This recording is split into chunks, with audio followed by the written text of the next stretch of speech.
Home sweet home is what the former governor of the Central Bank of Nigeria, CBN, Godwin Emfiele, will be singing now. Emefiele arrived at his Abuja home following his release on bail by the Federal Capital Territory High Court sitting in Maitama, Abuja, after spending 151 days in the custody of the security agencies.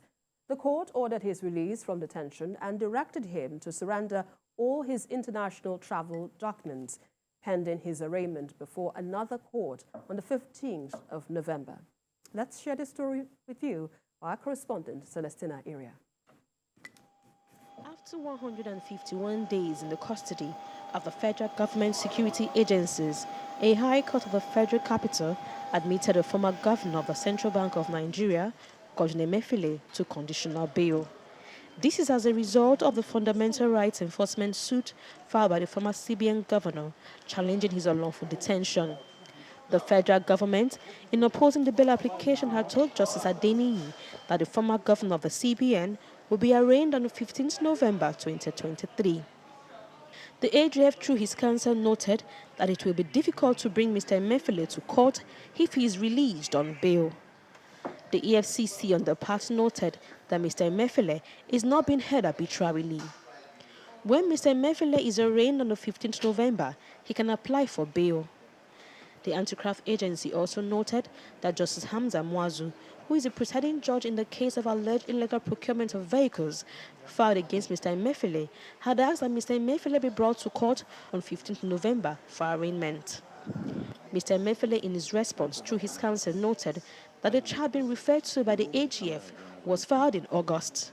This goes to show that the AGF and the federal government has concluded the investigation before filing the charge, which is yet to be served on Mr. Emefiele. Mr. Emefiele confirmed to the open court himself that he has not been served with any charge. Delivering ruling, Justice Adeniyi noted that he has taken cognizance of the facts that Mr. Emefiele is scheduled to appear before Justice Hamza Mwazu. He also noted that he recognizes the remand order made by the Chief Magistrate, Chukwuemeka Nweke, despite the order having two conflicting dates. There must be an end to detention without trial.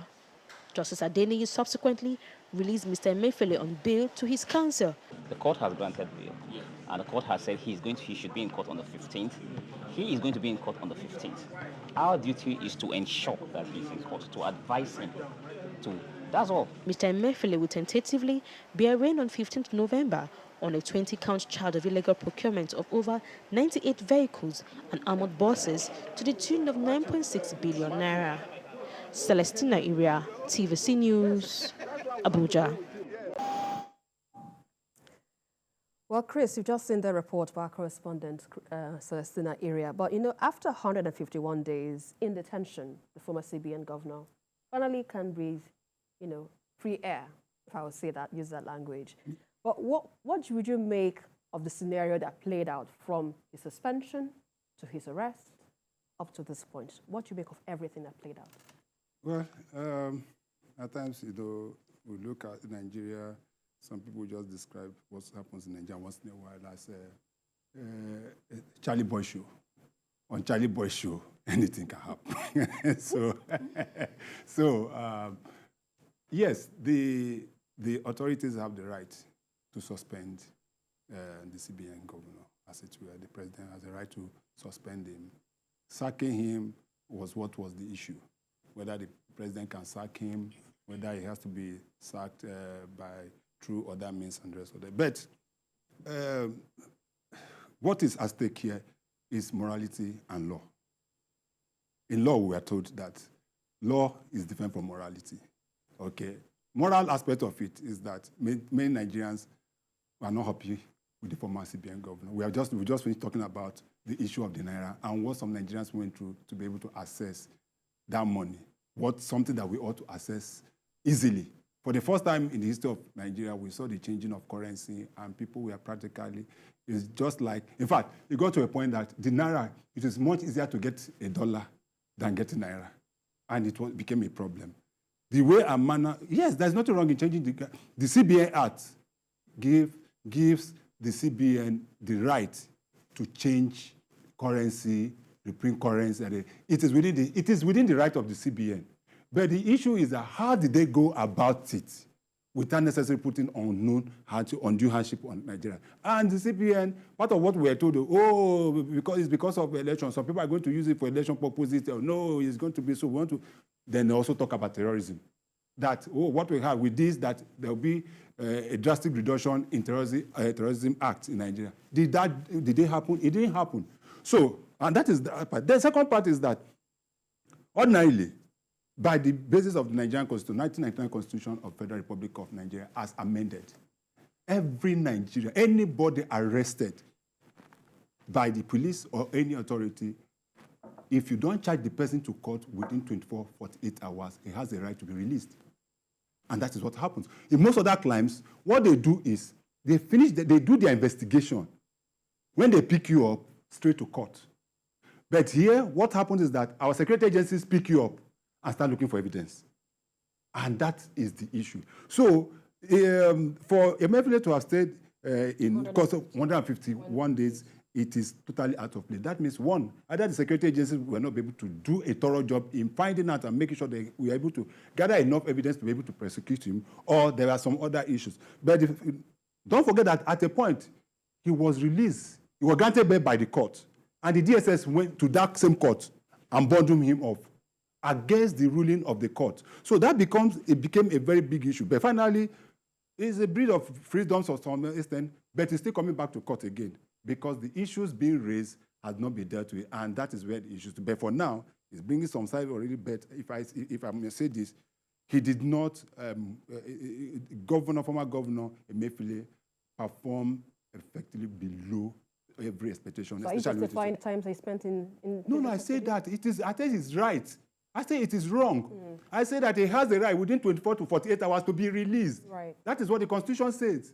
You cannot just pick up somebody and yes, in as much as the security agencies got some level of injunction to be able to keep it for some days, but they also reneged some of those days, because you cannot just keep somebody in detention. He is still innocent until he's proven guilty. That is what the law says. So you cannot just keep him perpetually in detention for 100 and start looking for evidence to be able to. No, that is wrong, and that is what I'm saying. But ask yourself, which is why I said there's a difference between morality and law. If you come to morality, the man is totally falls short. But when it comes to the eyes of the law, he deserves to be at least granted bail. All right, let's just take welcome back. We're still discussing the release of CBN Governor Godwin Emfiele, and I still have my guest here to discuss this issue. So Adewale, let me quickly come to you on this matter. Now, considering the suspension of Emefiele and the legal challenges, now, what does this situation now reveal about the interplay between politics and the judicial system in Nigeria? Well, I think the third aspect of the conversation is national interest. Because what happened in the first quarter of this year, first of all, we need to recognize and appreciate the strategic role of the CBN.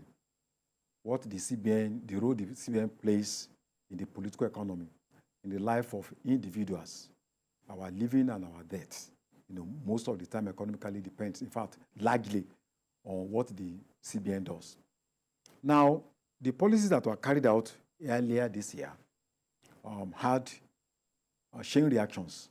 I know some people were stripped naked economically. Some people committed suicide out of frustration. Some people lost their loved ones in hospital because they could not pay. They didn't have access to cash to pay hospital bills. We watched videos of people that stripped themselves naked, women, right inside the banking hall, in order to be able to access funds because they were in a very desperate situation. So, and the justification for that policy was that, first of all, the CBN said it wanted to fight corruption, which turned out to be a lie, regarding the election. Then also to fight terrorism. Of course, you are not an EFCC. EFCC is the organization empowered by ICPC or the police to fight corruption. And then to also fight rigging. You are not INEC, So we were surprised that, the CBN governor deceived Nigerians because he was projecting the agenda of a very tiny, vicious, a circle of power mongers who are desperate to destroy the country for their own personal agenda. And what would have expected somebody in that position, who is well educated, went to the best schools in the world, Harvard University, Stanford, and all that, to have one thing, good conscience, especially in the interest of 200 million Nigerians. But he was not interested. He was ready to dance to the drum beats, that brought anger, destruction, ruin, more or less institutional terrorism imposed on Nigerians. So I think what he did was a very grievous offense. In fact, in other countries like China, it may be, they will just impose capital punishment because millions of people suffered. Over 2 million small-scale enterprises collapsed. Some people can never recover from that shock, as we are speaking today. So I think it was a very grievous offense of economic sabotage. However, we cannot upturn the law, irrespective of what the damage. We have to follow due process. So I think keeping him in detention for 151 days has shown clearly one thing. Nobody is above the law. Even if you are CBN governor, the law can catch up with you, because we have people who are kept in detention for 1 year, 2 years. You understand? But ordinary people who probably stole goods and all that. So the crime he committed was grievous. And I believe that it should have been, it was right that he was arrested. It should be tried legitimately. And then they should carry out investigation. If he's found guilty, in the public opinion, he's already, found guilty. But if there are evidence to also, based on the 20 charges against him, if it's to sentence him to 7 years imprisonment and all that, I think he deserves it. So for a lot of Nigerians don't have pity for the CBN governor. But at the same time, when we are crying, we are not blind, like the Yoruba would say. So the things should be done in a procedural manner. So I believe that the court should take possession of the case as it has done now, and they should follow the due process of law. Let him that they have seized his international passport now, so then they should be prosecuted according to the dictates of the Nigerian Constitution. And we hope that at the end of the day, there will be justice for Emefiele, there will be justice for Nigerians, and even justice for those who are victims of his horrendous policies. All right, let's okay. Yes, quickly. Let me say this. If you look at the charges based on the report we got, most of the report wasn't based on his activities in changing naira or not changing naira. They said that he purchased the vehicles that he purchased. We must get something clear. In as much as yes, that was why I was talking about law and morality. You have to take it that the CBN governor wouldn't have taken any decision without the approval of the President of the Federal Republic of Nigeria. That's the final authority on issues concerning central bank. The president then, Muhammadu Buhari, came out to say that yes, I'm sure you remember him saying that he owned up to the fact that he gave the approval for the new naira notes. It's not the CBN. A recommendation was made to him. If he, as the president of Nigeria, did not sign off on it, Emefiele, that is why I'm sure that even those taking this investigation are very, very, very, very careful. Because you have to ask yourself, whatever he did, was it within the ambit of the law? If it's within the ambit of the law, you cannot prosecute him from that. You cannot. Because he has somebody he was reporting to, and that was the president. So if the president gave express approval for all the things he did, then, in fact, who you should be inviting is the former president, not him. Yes, I'm telling you the fact. You know why? Because the former president does not have immunity any longer. If it was when he was in office, you can say that he had immunity. But now, the former president can be invited to give evidence. But if you look at the charges are not mainly on the issues of the issuance of currencies or no currencies. The issues that he's being prosecuted for now, buying of vehicles, corruption, and if it is based on corruption and is found guilty, all well and good. That is why I believe that security agencies are also being very, very careful, because that's technicality comes in play. And if you play into the hands of the law, this guy will go scot-free. So that's why they are being careful. So let us not mix up the issue that, because he stabbed Nigerians of naira, and that is not one of the reasons. The fact also remains that this same former CBN governor became political. He wanted to be the president of Nigeria. In fact, at a point, he had to take the federal government to court whether to determine whether he should run for president. So those are the fundamental issues. So we don't be able to...